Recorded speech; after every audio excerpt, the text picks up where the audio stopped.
Welcome back to another video here today on RJ's Trains. And I promise we're done with the European stuff for now. Today we're checking out two brand new delivered to me O-gauge American engines. We've got this awesome Atlas O Premier GP38 painted up in the Long Island Railroad, and we also have this Atlas O Premier Amtrak GP38-3. So let's dive into that today on RJ's Trains. Now arriving from Long Island City, train number 16, the Cannonball.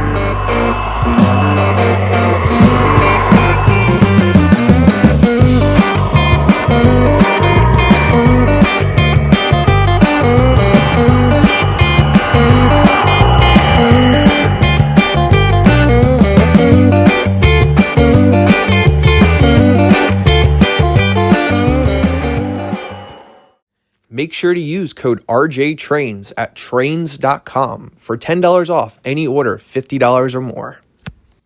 So these aren't new models by any means. These are former MTH Premier Line tooling, so they've been around for quite a while. In fact, I actually own a dummy unit from a previous run. And the first batch of GP8s that Atlas O released were actually delivered to dealers about 3 or 4 months ago. My buddy Chris from Chris's Trains and Things did a video on his Conrail one. But the second batch of GP38s did not arrive until early August, which included my custom run Long Island Railroad GP38 done by Nassau Hobby in this beautiful bicentennial scheme, along with the standard catalog version of the Amtrak Phase VII GP38-3. And well, I picked up this one 2 or 3 days before leaving for England, and this one arrived the day after I left for England. So I couldn't film a video when they actually showed up because I was waiting for both of them to arrive, and well, I was on the other side of the ocean when they arrived. But since then, I've obviously got them out of the box, been able to run them, and these are just two great locomotives. So let's take a up-close look at these beautiful locomotives. So first up, we've got the Long Island Railroad GP38 painted up in the bicentennial colors. Now, when the Long Island Railroad placed order for these, they were used in passenger service, and they were delivered in 1976, which just so happened to coincide with America's 200th anniversary. So the Long Island Railroad went for this patriotic red, white, and blue paint scheme, which I have always been a fan of, despite not necessarily being a huge fan of this era of Long Island Railroad history. You know, it's a standard MTH product. It's got great detailing. They've got the colors right, so on and so forth. Of course, it's got a smoke unit. People will complain that it doesn't have the right startup sounds. It doesn't have the right prime mover sounds. That's not something that I particularly care about all that much. I don't know the difference, but I know that's something that people do in fact care about, so I just want to make sure I point that out. And one great thing about Atlas compared to MTH is that they actually have a license for the MTA, which means you can actually have Long Island Railroad logos on it, which wasn't available previously with MTH. And I guess just behind it real quick, we've got a rack of Lionel 21-inch passenger cars. You guys know I'm not a huge fan of Lionel, but I got these for a steal of $250 from Nicholas Smith Trains at York. And at that price, you just can't say no. Now, one of my absolute favorite things about this model is the PFA sequence that was included. It was custom recorded by Brighton Zach. Does a lot of the Long Island, New York City subway sound sets, and it's just fantastic. A ton of extra details. So, of course, we'll listen to that when we fire up this locomotive. And last but not least, we have what is probably one of the greatest paint schemes in modern railroading today. It is the Amtrak GP38-3 in this gorgeous Phase VII livery. Now, you might be confused because for the last 20-something odd years, Amtrak paint scheme has been the basic silver and blue logo. But within the last few years, Amtrak has started repainting all of their locomotives into these Phase VII paint scheme, which I just find spectacular, and Atlas absolutely nailed the colors on this thing. Now, you might be wondering, RJ, this looks a little different than the other one, and you'd be right.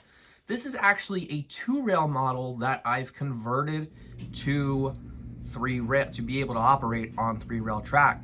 So as opposed to the Long Island one, which has the detached pilots and huge knuckle couplers, this actually has fixed pilots and KD couplers on the pilots, which makes it look so much more realistic.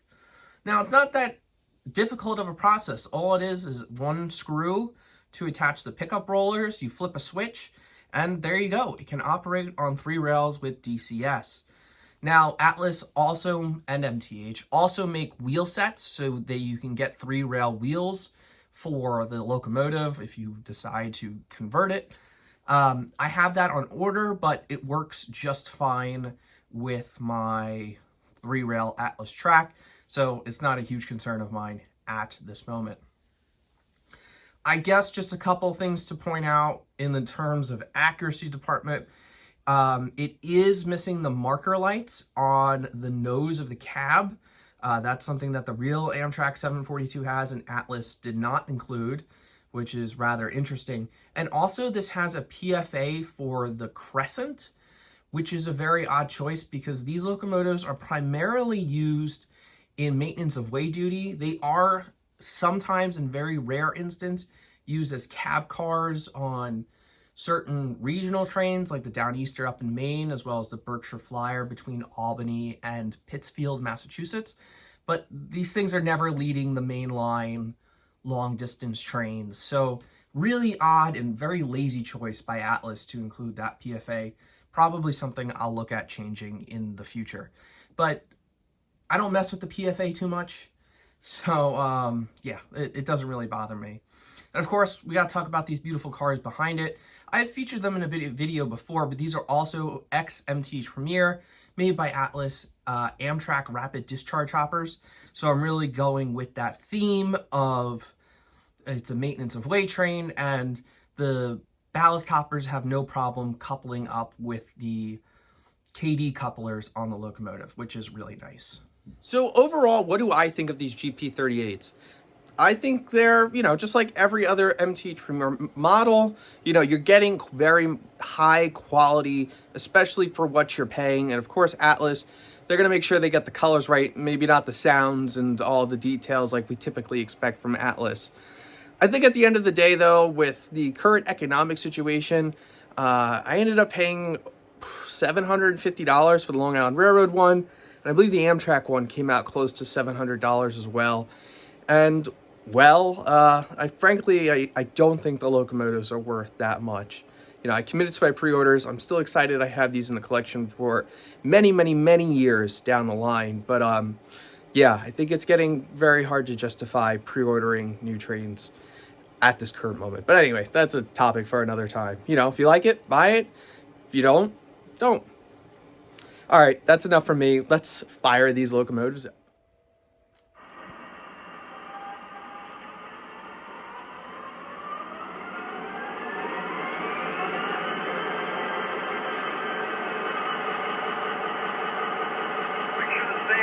Topped off. All right, I'll check that out.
Long Island City, train number 16, the Cannonball.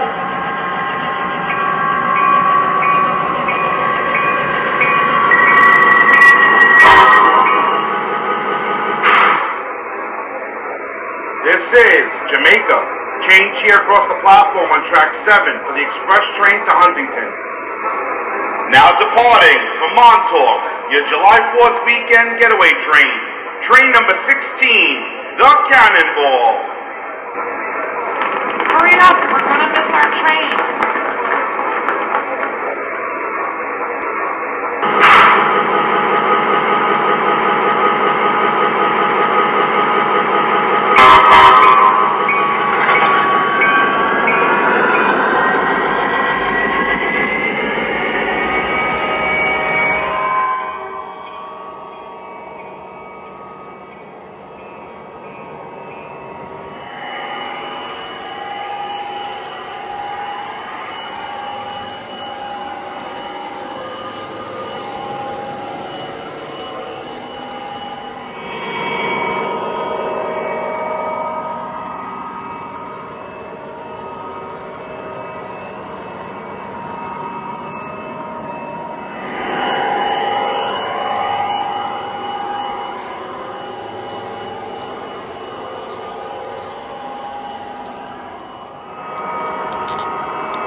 How'd she run?